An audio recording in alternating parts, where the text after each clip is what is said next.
Grippi haigestunute arv Eestis on kasvutrendis. Eelmisel nädalal registreeriti kokku 82 gripijuhtu, neist pea pooled Tartumaal. Teistes Lõuna-Eesti maakondades on gripi levik väiksem, aga samas tuleb arvestada ka sellega, et kõik haigestunud ei pruugi pöörduda arsti juurde, et saada nii-öelda kinnitatud gripidiagnoos. Gripp on jõudsalt levimas ka siinsamas Veeriku koolis. Eelmise nädala lõpuseisuga oli haigestunud pea iga 4. õpilane. Kurguvalu, peavalu, kõrge palavik, et sellest johtuvalt on nad ka koju jäänud. Pigem on haigestumine ikkagi esimeses kooliastmes, aga haigeid on kõikides kooliastmetes. Ütleb Veeriku kooli direktor, kelle sõnul on tegemist viimaste aastate suurima haiguspuhanguga nende koolis. Ärevusega ootasime seda tänast päeva, et kui reedel oli 8 õpetajat puudu, et kui see õpetajate puudumiste hulk suureneks, siis me oleme väga keerulises olukorras. Nädala alguse seisuga oli haiguslehel 5 õpetajat ja praegu on nende tunnid kenasti asendatud teiste õpetajate poolt, kinnitab direktor.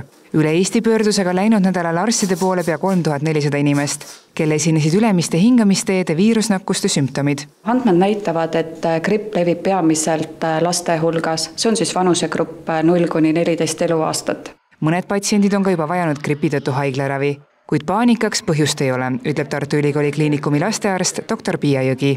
Gripil on iseloomulik see, et tekib väga järsku, väga kõrge palavik, 40-kraadine palavik, kurguvalu, palavik võib tõusta külmavärinatega ning see palavik võib kesta väga kaua, näiteks 7 päeva. Ega me ju mitte kunagi ei tea, kellel haigus kulgeb kergelt, kellel niimoodi klassikaliste sümptomitega ning kellel väga raskelt, et seda ette ennustada on väga keeruline. Et eks haiglasse satuvadki raskemad juhud, et mõnikord on raske kopsupõletik, harvadel juhtudel võivad need lapsed vajada ka intensiivravi. Gripp on väga nakkav haigus ja seega peaks haigussümptomite ilmnemisel kindlasti koju jääma ja end terveks ravima. Riskirühma kuuluvad alla 7-aastased lapsed, rasedad ja pensionärid, kes peaksid end vaktsineerima. Riskirühmade jaoks on vaktsiin tasuta.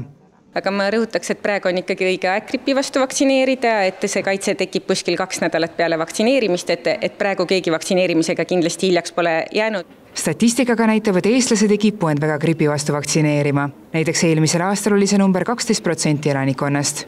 Teistes riikides, Euroopa riikides on see number oluliselt kõrgem, nii et Eesti on üks kõige madalama gripivaktsiiniga hõlmatuse riike Euroopas.